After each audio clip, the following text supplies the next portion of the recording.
Kita sampai di surat Al-Isra ayat ke-101.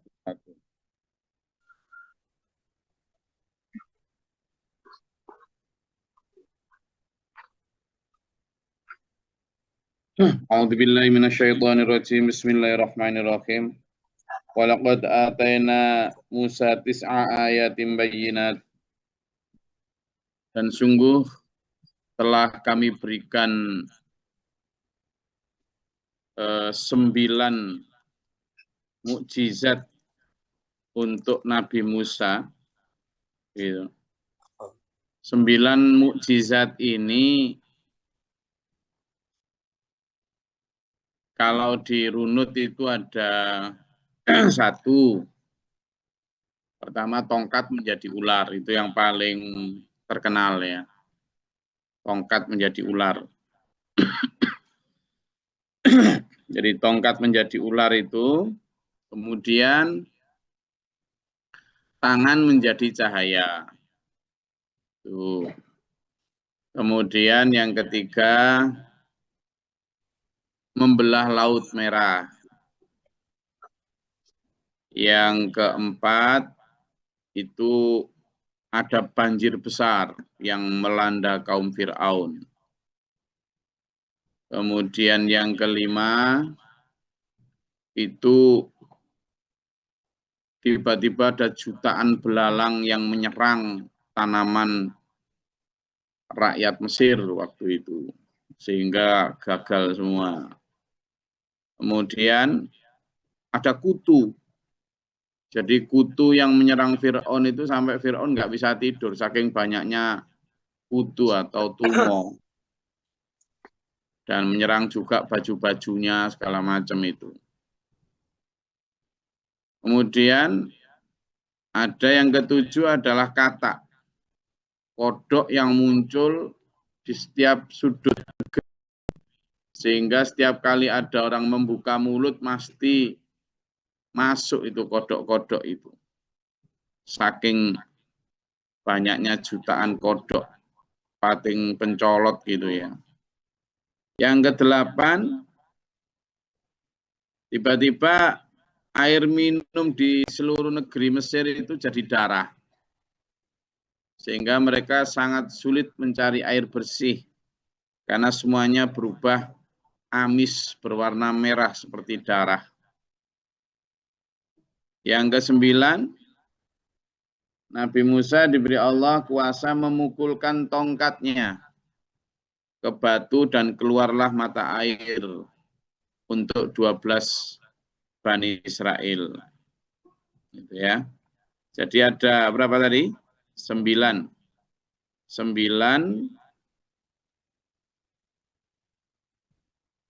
mukjizat. Ya. Tentang mukjizatnya Nabi Musa.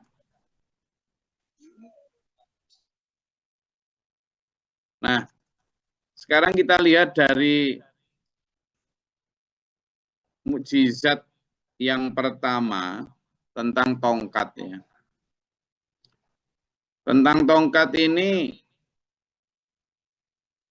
ada daftar yang kadang kita ini salah sangka, terutama dikiranya Nabi Musa itu punya pusaka yang kayak pusakanya orang sekarang, lalu didapat dari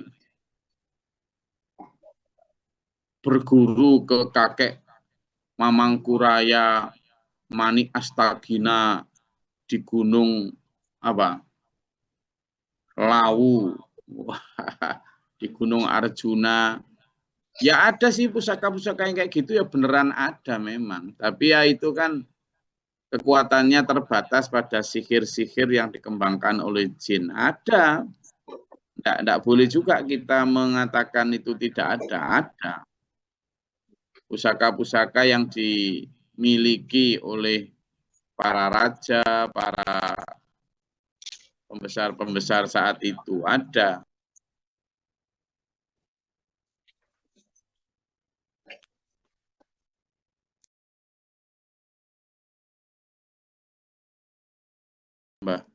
Maka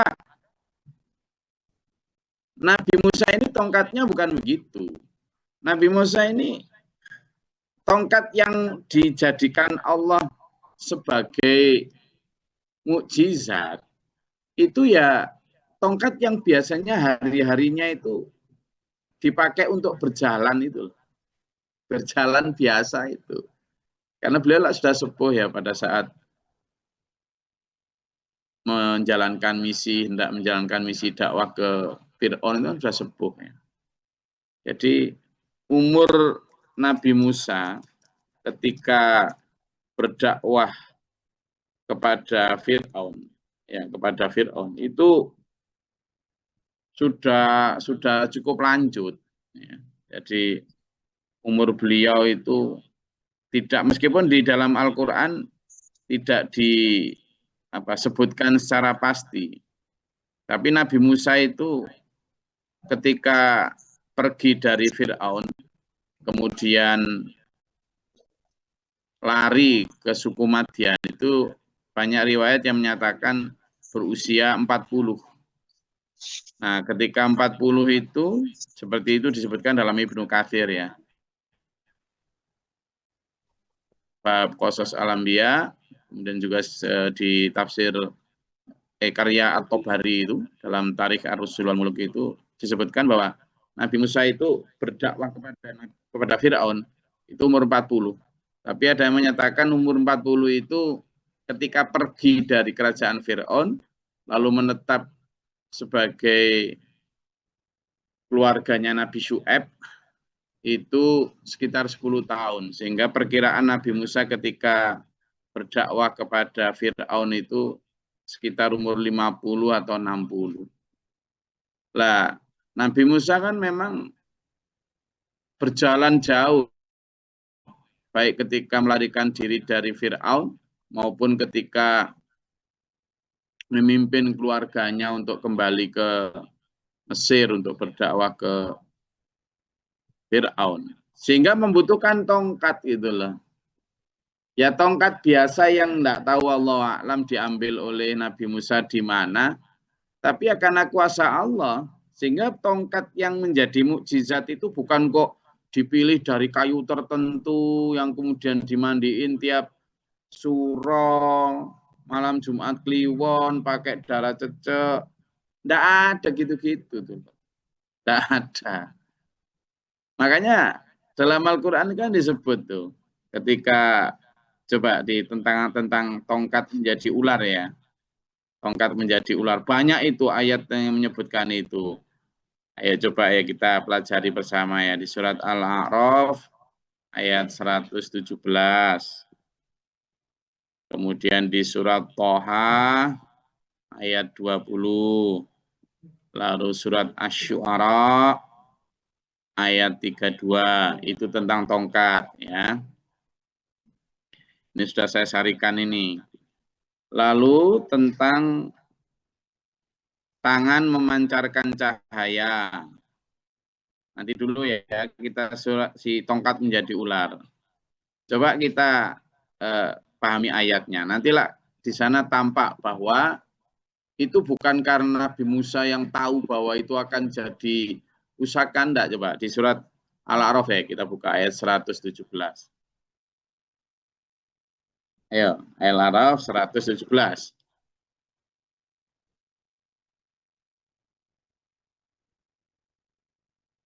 Ampun, coba dibuka. Monggo. A'udzubillahi minasyaitonirrajim. Bismillahirrahmanirrahim. Dan kami wahyukan kepada Musa, lemparkanlah tongkatmu, maka tiba-tiba ia menelan habis segala kepalsuan mereka. Barakallahu. Jadi ular itu dilempar. Itu bukan karena Nabi Musa tahu ular itu akan jadi apa, enggak tahu. Ketika mau dilempar waktu pertama kali, apalagi ketika dilempar pertama kali. Coba dibuka di surat Thaha ayat 20 sama Asy-Syu'ara ayat 32. Gantian, monggo.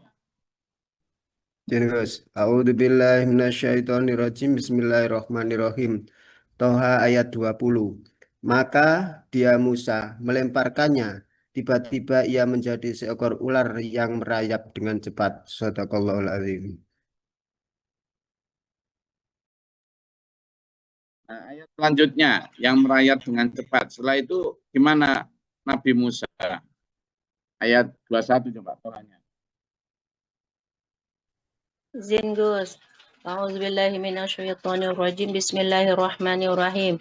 Dia Allah berfirman, ambillah dan janganlah takut.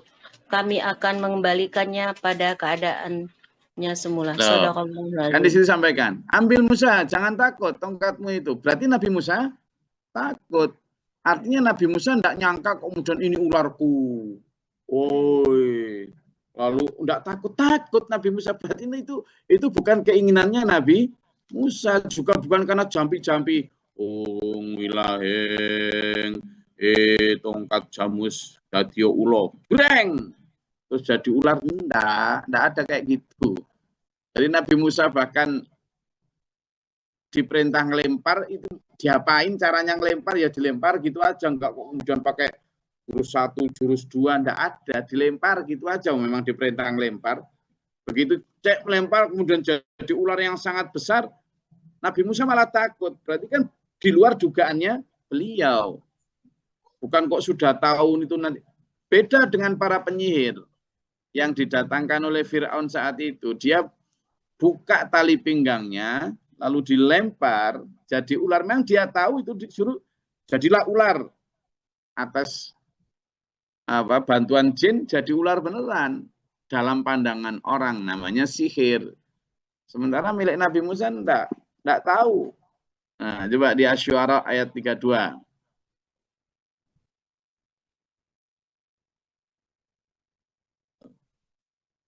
Maka Bismillahirrahmanirrahim. Maka dia Musa melemparkan tongkatnya, tiba-tiba tongkat itu menjadi ular besar yang sebenarnya. Matur nuwun, Gus. Di ayat 33 juga gitu, takut ya. Jadi ayo kita hindari misalnya sama nanti jadi kiai besar gitu ya. Mas Suryono dari Banjarnegara, kiai besar yang bisa menyembuhkan penyakit nggak punya utang. Lalu didatangi semua orang ke sana yang punya utang itu. Oh, Kiai Suryono dari Banjarnegara terkenal sakti mandraguna. Enggak ada gitu, enggak ada. Dalam Islam itu enggak pernah ngajarin kehebatan dari sisi yang sihir-sihir itu enggak ada.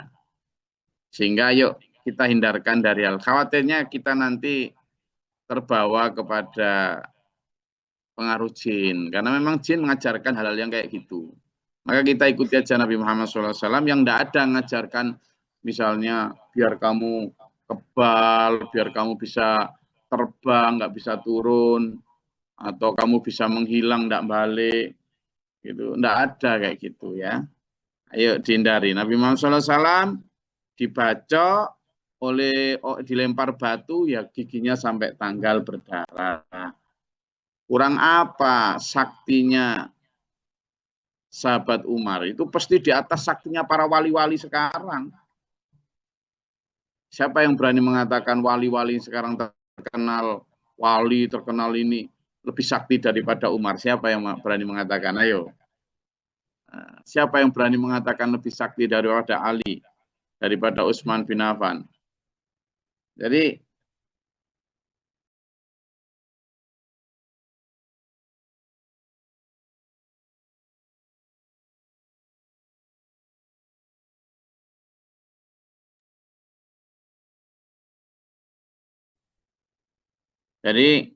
itu.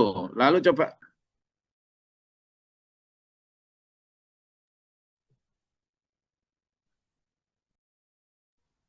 Nah, kemudian ayat yang tentang tangan memancarkan cahaya. Coba kita lihat. Tangan memancarkan cahaya sama di ayat surat Toha juga, kembali ke surat Toha ayat yang 22. Kemudian Al-Qasas ayat 32. Ayo gantian biar kita membedah satu-satu. Tangan memancarkan cahaya di Surat Toha ayat 22 sama Al-Qasas ayat 32. Monggo. Biar kita bedah. Silakan.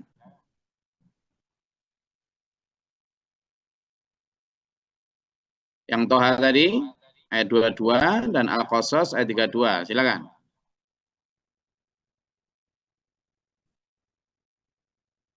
Bismillah.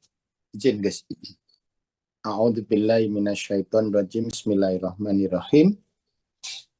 Toha, Quran surat Toha ayat 22. Dan kepitlah tanganmu ke ketiakmu, niscaya ia keluar menjadi putih bercahaya tanpa cacat, sebagai mukjizat yang lain. Shadaqallahul adzim. Nah itu. Jadi di ayat lain disebutkan, dan masukkanlah tanganmu ke leher bajumu. Niscaya ia akan keluar bercahaya putih tanpa cacat sebagai mukjizat. Sekarang Al-Qasas ayat 32.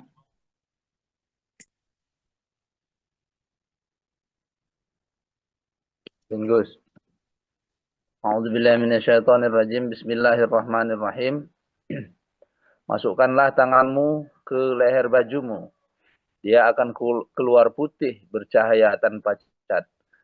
Dan dekapkanlah kedua tanganmu ke dadamu apabila ketakutan.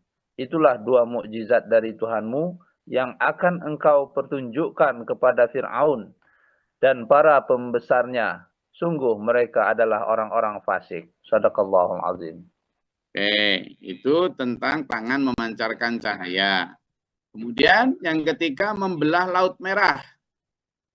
Coba dibuka di surat Asy-Syu'ara juga ayat 63 dan Al-Baqarah ayat 50. Ayo. Kita lihat satu persatu ini. Membelah Laut Merah, Asy-Syu'ara ayat 63, Al-Baqarah ayat 50.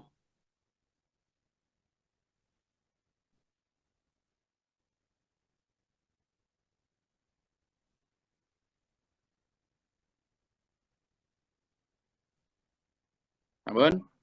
Oke.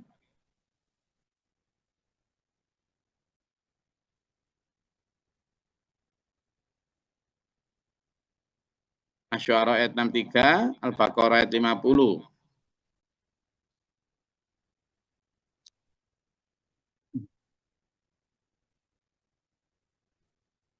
Izin Gus. Monggo. A'udzubillahi minasyaitonirrajim. Bismillahirrahmanirrahim. Asy-Syu'ara ayat 63. Lalu kami wahyukan kepada Musa, pukullah lautan itu dengan tongkatmu. Maka terbelahlah lautan itu, dan setiap belahan adalah seperti gunung yang besar. Shadaqallahul adzim.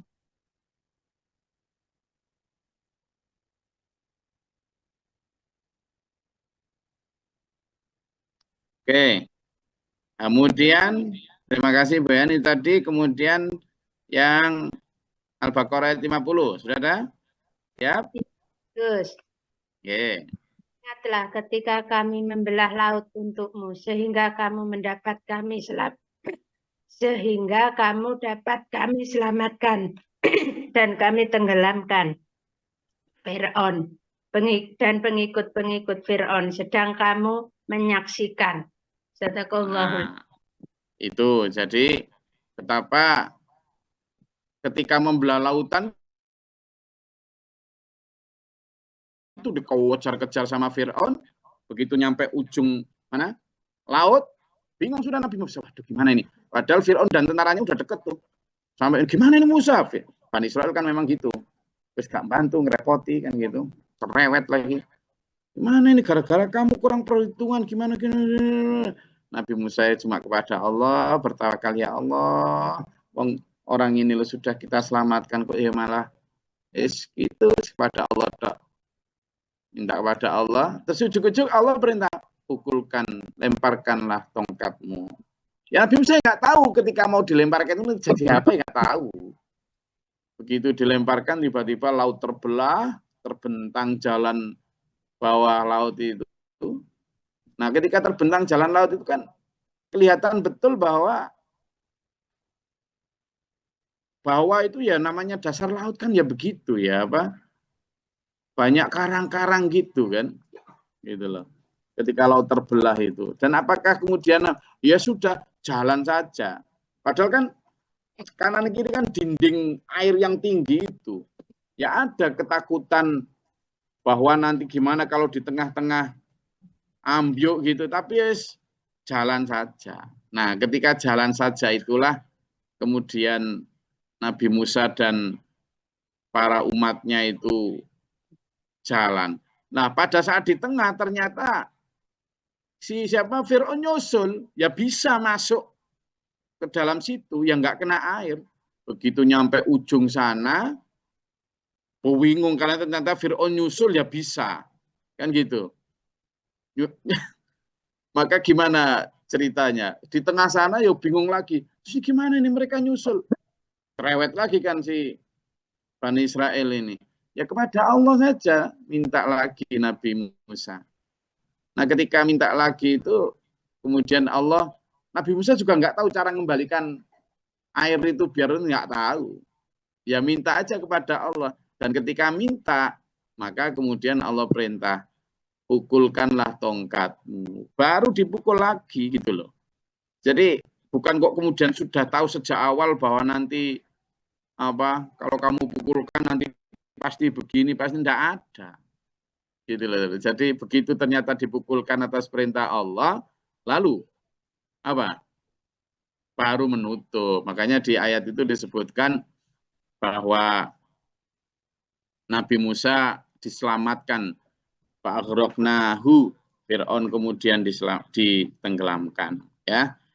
Kemudian banjir besar. Banjir besar itu ada di surat Al-A'raf ayat 133. Monggo dibuka. Di surat Al-A'raf ayat 133.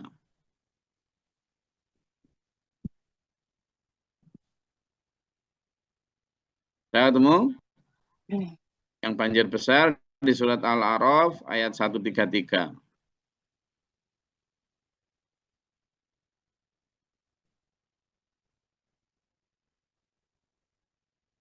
Ampun?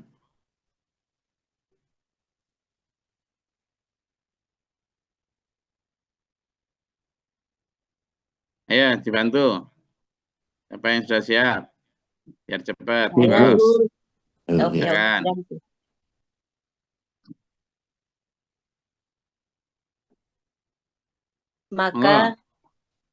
Maka kami kirimkan kepada mereka siksa berupa banjir besar, belalang, kutu, katak, dan darah, atau air minum berubah menjadi darah, sebagai bukti-bukti yang jelas dan terperinci. Akan tetapi mereka tetap menyombongkan diri dan mereka adalah kaum pendurhaka. Shadaqallahul Azim. Nah, itu banjir besar. Kemudian selanjutnya adalah belalang. Di surat Al-A'raf tadi sudah 133 kan, setelah banjir besar itu. Belalang, kemudian kutu jika di ayat yang sama kemudian kita lihat banjir besar, tadi sudah sampai banjir besar ya. Ya, kemudian cahaya putih sudah, kemudian bala bencana itu termasuk semuanya dirangkum dalam Al-A'raf itu. Mulai belalang, kutu, katak, darah, itu di Al-A'raf itu. Dah. Kemudian air dan batu. Itu di surat Al-Baqarah ayat 60. Dan Al-A'raf ayat 160. Ketemu? Al-A'raf ayat 60. Dan Al-Baqarah ayat 60, Al-A'raf ayat 160. Itu tentang air dan batu. Silakan.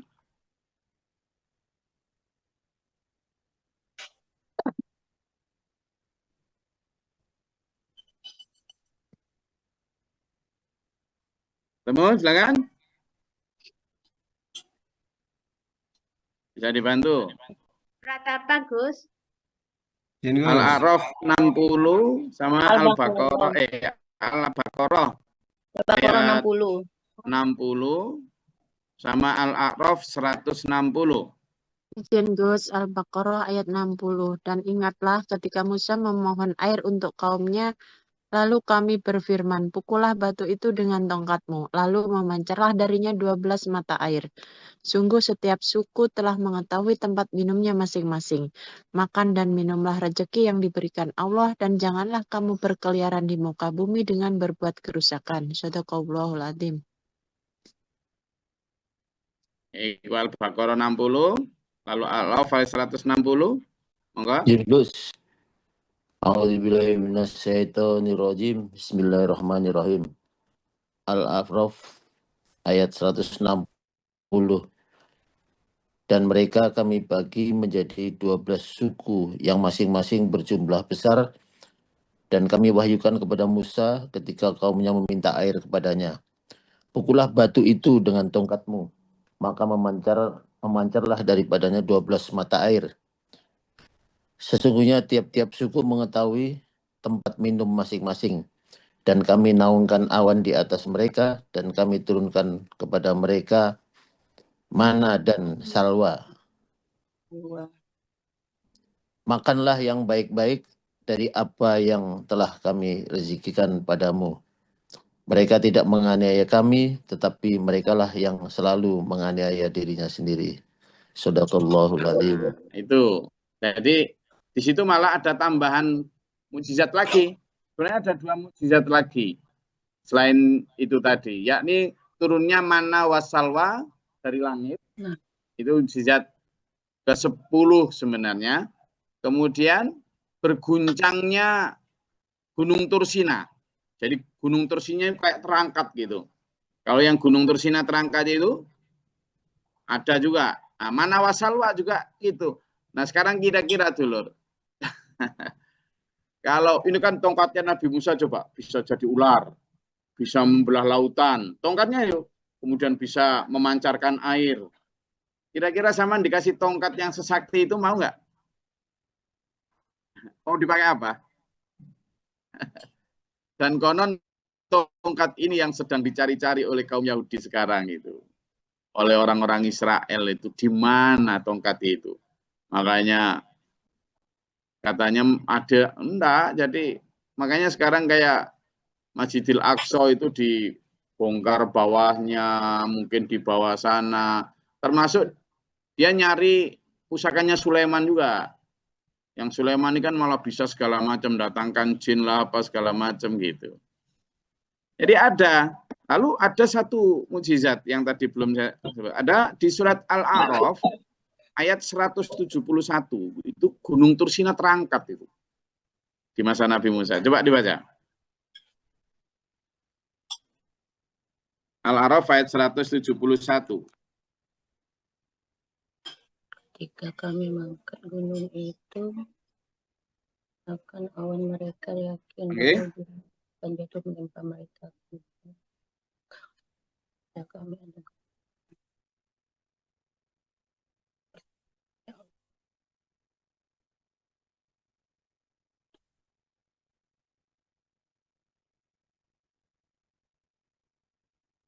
Izin Gus. Silakan. Bismillahirrahmanirrahim. Ingatlah ketika kami mengangkat gunung dari akarnya ke atas mereka, seakan-akan gunung itu awan dan mereka yakin bahwa gunung itu akan jatuh menimpa mereka.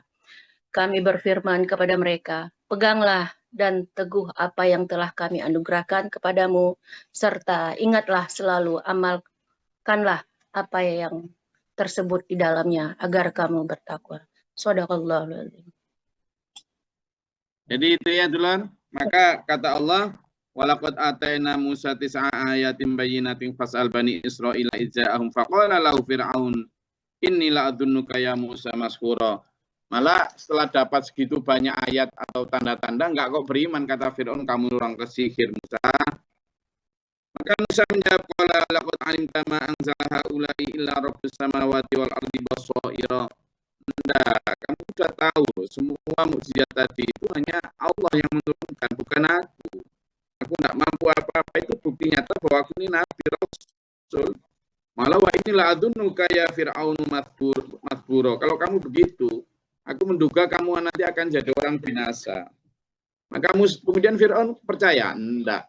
Ketika didatangkan darah, dia bilang, Fir'aun, Musa, nanti kalau kamu menghilangkan darah ini, aku iman sama kamu. Bani Israel boleh ikut kamu dah. Ada ayatnya, nah besok ya kita ceritakan. Begitu darah hilang, percaya? Enggak. Musa, hilangkan kodok-kodok ini, gimana kok jadi gini nih? Nanti kalau kodok hilang, aku iman sama Tuhanmu. Bani Israel boleh dah pergi dari Mesir. Tidak ada. Ya. Malah kemudian fa'arada ayyastafizzahum minal ardi fa'aghraqnahum wa ma'ahu jami'a. Maka setelah kemudian mereka kalah, bukannya hanya disuruh pergi, tapi mau dibunuh seluruh kaumnya Bani Israel, juga diusir dari negeri Mesir, tapi kemudian mereka ditenggelamkan bersama dengan para pasukannya. Dan waqulna min ba'dihi li Bani Israel, maka setelah ditenggelamkannya Fir'aun, Allah berfirman kepada Bani Israel, iskunu, tinggallah kamu al-ardo di bumi ini. Di mana? Di Palestina, di Syam. Fa'idha ja'wadul akhirah, dan nanti pada saat hari kiamat, ji'na bikum, kami kumpulkan kalian bersama kalian, lafifa, bercampur baur. Maksudnya apa bercampur baur? Itu adalah bahwa nanti mereka akan dikumpulkan dengan semua orang yang mendustakan, yang ini dan sebagainya. Kemudian baru tergantung pada amalnya masing-masing. Ya, saya rasa itu kajian kita pada pagi hari ini. Silakan kalau ada yang mau ditanyakan. Kita akan bertemu lagi hari Sabtu ya. Besok insya Allah dan salwa itu apa maksudnya, Gus? Apa? Mana dan salwa. Mana wa salwa itu makanan dari langit. Waktu itu Bani Israel ya kayak gitulah. Bani Israel itu kan nyuwecet ya. Ngecet itu apa? Ya banyak bantah lah. Dia ketika diajak untuk masuk ke negeri itu nggak mau. Siapa? Musa, gimana tuh Musa? Kita turunkan makanan dari langit gitu loh. Kalau memang Tuhanmu benar, katanya. Terus dikasih tuh makanan, datang dari langit. Tapi makanan itu berupa makanan yang sehat, kayak semacam ubi-ubian gitu. Nah, begitu turun, sudah makanlah dengan baik. Orang Bani Israel senang, enggak, Mbok Musa, Mbok dikasih garam kayak apa, kayak gitu itu. Itu ceritakan nanti dibuka sendiri ya, di surat Al-Baqarah ayat 57 itu. Jadi dia makanan, seperti makan, sebenarnya makanan surgawi, tapi makanan itu sehat sehingga tidak terlalu banyak rasa. Gitu. Tapi yang namanya Bani Israel yang nggak bersyukur, tapi malah minta asin lah, minta pedas, minta sambal. Ya kayak kita lah, kadang makanan ini masih kurang ini, kurang itu, ya kan gitu. Nah kayak gitu itu berarti kadang ketularan siapa? Besok kita lihat. Jadi mana masalah itu gitu. Gitu ya? Makasih, Gus. Saya ada lagi? Sudah, Gus. Terima kasih. Sampun. Ya, terima kasih. Mudah-mudahan bermanfaat faedah. Tetap semangat. Hari Kamis kita segerakan berlomba untuk mencari karunia Allah. Kita bawa pulang ke akhirat. Tetap optimis. Jangan pesimis. Tetap optimis. Oke? Kamis optimis. Mudah-mudahan Allah merahmati kita. Allahumma sholli wa sallim barik ala Allahumma fir lil mu'minin wal mu'minat wal muslimin muslimat wal afiyat. Allahumma ahdina fi man hadayta wa afina fi man afayta wa lana fi man tawallayta wa barik lana fi ma atayta. Astaghfir wa atubu ilaika. Sallallahu alaihi wasallam. Allahumma da'fana al bala wal waba wa qad nastina min jinn. Rabbana wa la taj'alna fi Rabbana man faktubna ma syahidin. Rabbana la tuzigh qulubana ba'da idh hadaytana wa hab lana min ladunka rahmah. Rabbana wa la tahmilna ma la taqata lana bihi wa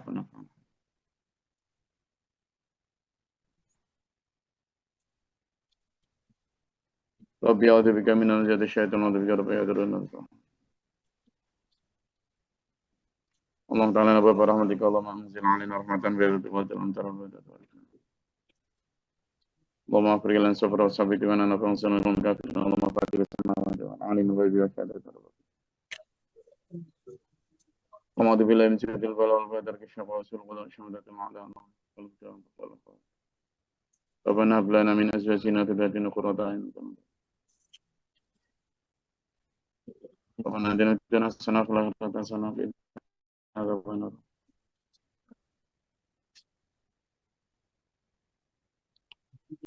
Assalamualaikum warahmatullahi wabarakatuh. Waalaikumsalam. Allahumma rahamna bil Qur'an al-lana imama wa nura wa huda wa rahmah. Allahumma wa'alimna minhu ma jahilna warzuqna tilawata huna al-laili atraf